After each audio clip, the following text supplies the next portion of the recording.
Hi everyone and welcome back to my channel. The latest developments in Port Charles have General Hospital fans buzzing with speculation, and for good reason. When Willow Tate sat down for what seemed like a routine prison consultation, few could have predicted that her own words might become the smoking gun that exposes her involvement in one of Port Charles' most shocking crimes. As the investigation into Drew Cain's shooting continues to unfold, every statement and every alibi is being scrutinized with microscopic precision, and Willow's recent declarations may have just painted her into an inescapable corner. A prison meeting that changed everything. The November 10th episode delivered a scene that soap opera enthusiasts will be dissecting for weeks to come. Behind the cold, sterile walls of Pentonville, Willow Tate found herself facing to individuals who have become central figures in her fight for freedom. Detective Harrison Chase, her former romantic interest who still harbors protective instincts toward her, and the formidable attorney Alexis Davis, whose legal acumen has saved countless Port Charles residents from seemingly impossible situations. The atmosphere in that cramped visiting room was thick with tension as these three minds converged to strategize Willow's defense. Chase, ever the dedicated detective despite his conflicted emotions, came prepared with information that could potentially shift the entire trajectory of the case. He detailed his meticulous efforts to dismantle the alibi that Michael Corinthos had constructed for the night in question. According to Michael's carefully rehearsed account, he spent the entire evening in the company of Jacinda Bracken, remaining with her until the early morning hours when Brooklyn Quartermain's frantic phone call shattered the night. The call concerned young Wiley Corinthos, who had been plagued by a disturbing nightmare that left Brooklyn worried enough to reach out despite the late hour. Michael's story was airtight, or so it appeared on the surface. The statement that revealed too much. But then Willow spoke, and in doing so, may have inadvertently sealed her own fate. With an unwavering conviction that seemed almost rehearsed in its certainty, she declared that Michael's alibi couldn't possibly hold water. However, that cannot possibly be accurate because Michael was actually at Drew's, she stated, her voice carrying a confidence that immediately raised red flags for anyone paying close attention. The precision of her assertion, the absolute certainty with which she delivered it, these weren't the words of someone making an educated guess or repeating secondhand information. These were the words of someone who knew, definitively and without question, exactly where Michael Corinthos was that fateful night. The General Hospital writing team rarely includes such specific dialogue without layering it with deeper meaning. Every word in a soap opera script serves multiple purposes, and this particular line delivery seemed designed to plant seeds of doubt in viewers' minds. Why would Willow be so absolutely certain about Michael's whereabouts unless she had first-hand knowledge? The question hangs in the air like the proverbial sword of Damocles, threatening to fall at any moment and slice through Willow's protestations of innocence, unraveling the mystery of Willow's certainty. As fans attempt to piece together this increasingly complex puzzle, several theories have emerged that could explain Willow's suspicious knowledge. The most straightforward interpretation suggests that this is simply another manifestation of Willow's single-minded determination to prove Michael guilty of framing her. She has been relentless in her accusations, insisting that her ex-husband orchestrated an elaborate scheme to see her imprisoned while he escapes accountability for shooting Drew. In this scenario, Willow's confidence stems from her belief that she has finally caught Michael in a lie, that his carefully constructed alibi is about to crumble under scrutiny. However, there exists a far more sinister explanation, one that transforms Willow from victim to perpetrator in a single devastating revelation. What if Willow's knowledge isn't theoretical but experiential? What if she knows with absolute certainty that Michael was at Drew's residence because she herself was there that night, standing in the shadows, watching as Michael's vehicle sat parked in the driveway or along the street? This scenario opens up a Pandora's box of possibilities that could fundamentally reshape everything viewers thought they understood about this storyline. Consider the psychological implications of such a revelation. If Willow was indeed present at Drew's home that evening, every protestation of innocence, every tearful plea, every desperate attempt to secure her freedom becomes reframed as an elaborate performance designed to deflect suspicion. Her frantic behavior, which many have interpreted as the actions of a wrongly accused woman fighting for her life and her children, could instead be the calculated maneuvering of someone who knows the truth and is desperately trying to stay ahead of the investigation. The shadow figure and damning evidence. The visual evidence from that terrible night cannot be ignored. Eyewitness accounts and security footage captured a chilling image, a shadowy figure looming over Drew's fallen body, preparing to deliver a second, potentially fatal shot. The silhouette tells a story that words cannot contradict. A small-statured individual, sporting a chin-length bob hairstyle that swayed as they moved, and wearing what appeared to be medical scrubs. Every detail of this description aligns disturbingly well with Willow Tate's physical characteristics and professional wardrobe. The scrubs are particularly damning.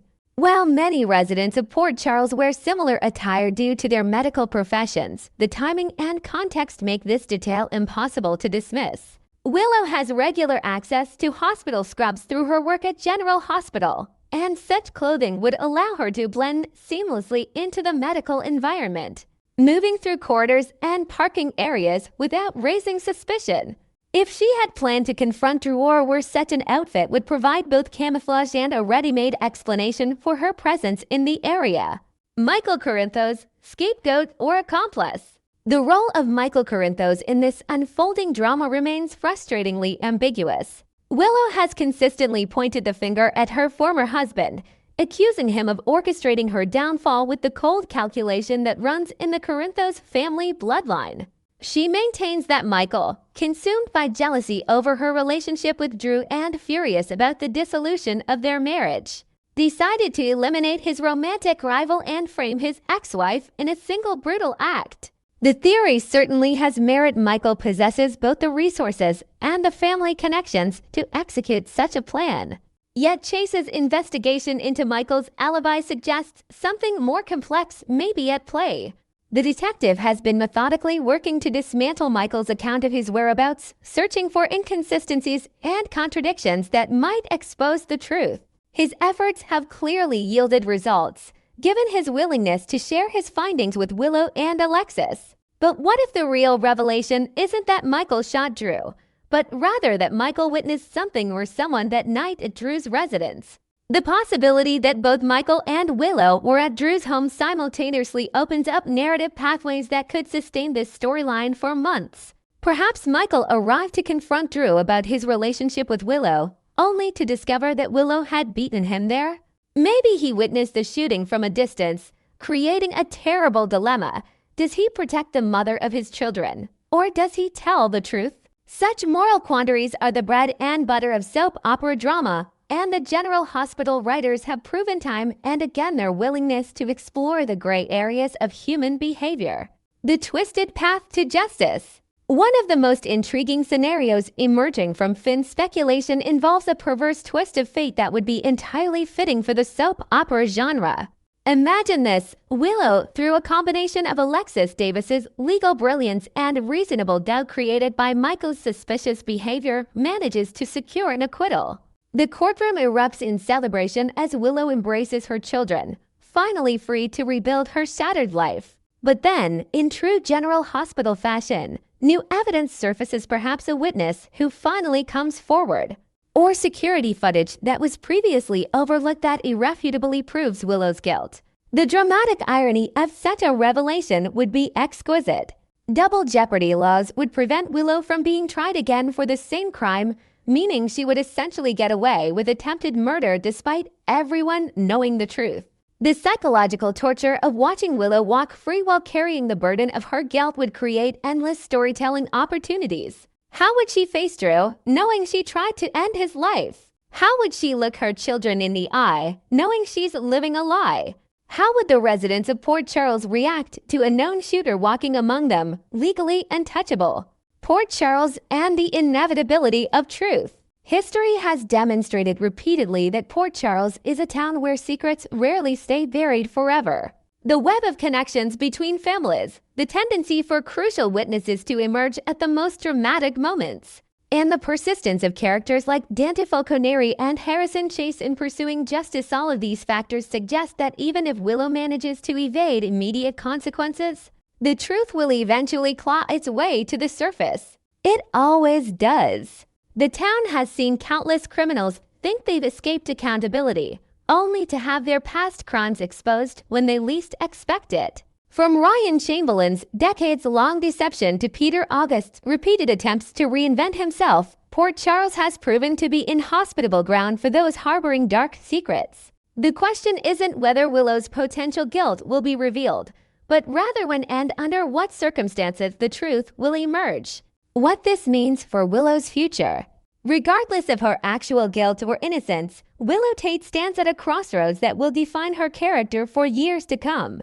If she is indeed the shooter, her journey from beloved mother and nurse to attempted murderer represents one of the most dramatic character transformations in recent General Hospital history.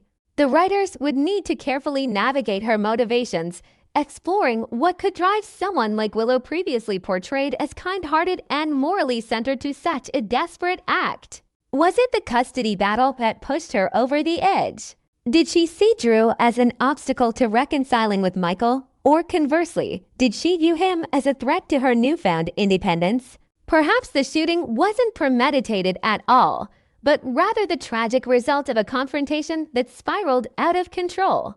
These nuances will determine whether viewers can maintain any sympathy for Willow or whether she becomes irredeemably villainous in their eyes. The coming weeks promise to deliver answers to at least some of these burning questions. As the investigation continues and more evidence comes to light, the true events of that fateful night will gradually be reconstructed. Whether Willow emerges as a victim of circumstance or as the architect of her own downfall remains to be seen. But one thing is certain, Port Charles is about to be rocked by revelations that will reshape multiple family dynamics and alter the course of numerous characters' lives. NEXT. Kirsten Storms takes a stand. General Hospital star confronts disturbing online misinformation. When you're in the public eye, navigating the treacherous waters of social media can feel like an uphill battle, especially when malicious rumors threaten to overshadow your truth. For Kirsten Storms, the beloved actress who has brought Maxie Jones to life on ABC's General Hospital for years, this reality hit particularly hard when she found herself at the center of a deeply disturbing and completely fabricated story that spread across the internet like wildfire. The talented performer, whose portrayal of the spirited and complex Maxie has earned her a devoted fanbase spanning decades, recently found herself in a position no one should ever have to face. After a legitimate health scare that required hospitalization earlier this year, Storms discovered that someone had taken it upon themselves to create an entirely false narrative about the circumstances surrounding her medical emergency.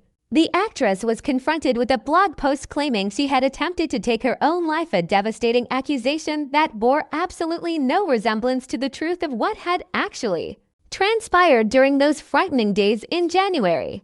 The real story behind the hospitalization.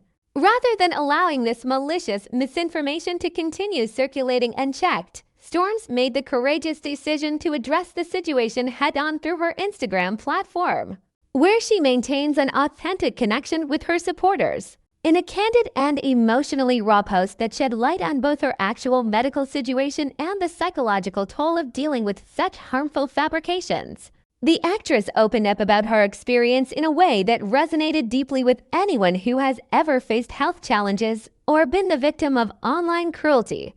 I wanted to post this because even though my brain seems to be sorta low-key rebelling against me, it does allow me to understand that we've all got times when things aren't great. Storms began her message, acknowledging the universal nature of difficult periods in life while also hinting at the neurological concerns that had prompted her hospitalization in the first place. Her words carried a vulnerability that many found both relatable and admirable, as she refused to hide behind a facade of perfection despite her celebrity status. The actress went on to explain the frightening reality of what had actually brought her to the hospital that January weekend. If we can, we will do our best to do what is best for ourselves and loved ones. Since I knew what an aneurysm was, the scan in January majorly freaked me out, she revealed, providing crucial context that made the severity of her situation abundantly clear. An aneurysm scan is no minor medical procedure. It's a serious diagnostic tool used to detect potentially life-threatening bulges in blood vessel walls, particularly in the brain. The fact that doctors felt such a scan was necessary speaks volumes about the legitimate health concerns Storms was facing at the time. For anyone who has ever waited for critical medical test results, the anxiety and fear Storms experienced would be immediately recognizable. The prospect of discovering an aneurysm, a condition that can lead to catastrophic consequences if left undetected or untreated, is enough to shake even the most resilient person to their core.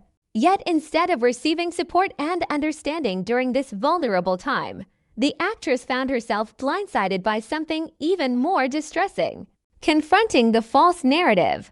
A few days after I was discharged from the hospital, someone created a blog post that said I was in the hospital that weekend because I tried to unalive myself, Storms disclosed, using the contemporary euphemism that has become common in online spaces due to algorithm sensitivities around discussions of suicide. The revelation that someone would fabricate such a serious and damaging claim left the actress grappling with a mixture of confusion, anger, and profound hurt. I couldn't understand why a person would make up something that terrible when they had no idea why I was really there, she continued, expressing the bewilderment that many feel when confronted with intentional cruelty from strangers. The psychological impact of such false accusations cannot be overstated. Beyond the obvious distress of having one's private medical situation misrepresented in such an extreme and stigmatizing way, there's the additional burden of knowing that such rumors can cause unnecessary worrying and pain to family members, friends, colleagues, and fans who care about the person being targeted. For someone already dealing with legitimate health concerns, the added stress of combating false narratives about suicide attempts creates a secondary trauma that compounds the original difficulty. Storm's decision to address the situation publicly demonstrates not only her courage, but also her awareness of the broader implications of letting such misinformation stand unchallenged. In an era where false information can spread across the internet in minutes and take on a life of its own, setting the record straight becomes an act of self-preservation as much as it is an exercise in truth-telling. The actress recognized that silence in the face of such serious allegations could be interpreted as confirmation, making it essential for her to speak up despite the vulnerability that comes with sharing personal health information. Finding light in the darkness. Despite the pain caused by this malicious blogger, Storms chose not to let negativity define her entire message. In a powerful pivot that showcased her resilience and perspective, she acknowledged both the existence of really bad apples in the world and the importance of focusing on the positive relationships that make life worthwhile. There are a few really bad apples out there. We all know that, but there are people in my life who I am truly thankful to know, she wrote, refusing to give the person who had wronged her more attention than they deserved. In a delightfully unexpected turn, the actress then shared a glimpse of joy that had recently brightened her days. One of those individuals just made a SHT load of sweaters with me. They are glorious, she revealed, referring to what appears to be a creative collaboration with someone in her inner circle. This mention of sweater making, whether literal knitwear or perhaps merchandise for fans, served as a reminder that life continues beyond medical scares and online harassment. The enthusiasm in her description and the casual profanity reflected the authentic, unfiltered communication style that has made Storms so relatable to her followers over the years. This ability to find moments of happiness and creativity even while dealing with health challenges and malicious rumors speaks to the strength of character that has made Storms not just a talented actress, but also an inspiration to many who follow her journey. The juxtaposition of discussing something as serious as aneurysm scans and suicide rumors alongside the joy of making sweaters with a friend illustrates the complex reality of life that we can simultaneously hold pain and pleasure, fear and hope, anger at wrongdoing and gratitude for genuine connections. The road ahead for the General Hospital favorite. As of now, Storms has chosen not to elaborate further on the incident involving the false blog post. likely recognizing that she has said what needed to be said and that continuing to give attention to the matter would only provide the original perpetrator with the notoriety they may have been seeking. This measured approach reflects a mature understanding of how to handle online harassment, address it once clearly and directly, then redirect focus toward more positive aspects of life. The question that remains on many fans' minds concerns when the talented actress will return to the General Hospital set to resume her portrayal of Maxie Jones, the character she has embodied with such nuance and charm throughout her tenure on the show. The nature of her health situation involving neurological concerns serious enough to warrant an aneurysm scan suggests that her recovery and return timeline may depend on factors beyond simple scheduling considerations, medical clearance, ongoing monitoring, and ensuring she's physically and mentally prepared to handle the demanding schedule of daytime television production all play crucial roles in determining when a return becomes feasible. For now, the show's dedicated viewers will need to exercise patience, trusting that both Storms and the General Hospital production team will make decisions that prioritize her well-being while also serving the storytelling needs of the long-running soap opera. The absence of a definitive timeline isn't necessarily cause for concern, rather. It reflects a responsible approach to a complex health situation that deserves to be handled with care rather than rushed for the sake of meeting production schedules. As developments continue to unfold regarding both Storm's health status and her eventual return to filming, fans can rest assured that updates will be shared as appropriate. In the meantime, the outpouring of support the actress has received in response to her candid Instagram post demonstrates the strength of the bond between General Hospital performers and their audience. A relationship built on years of shared storytelling and mutual appreciation that extends well beyond the screen. Thanks for watching, guys. See you soon. Bye.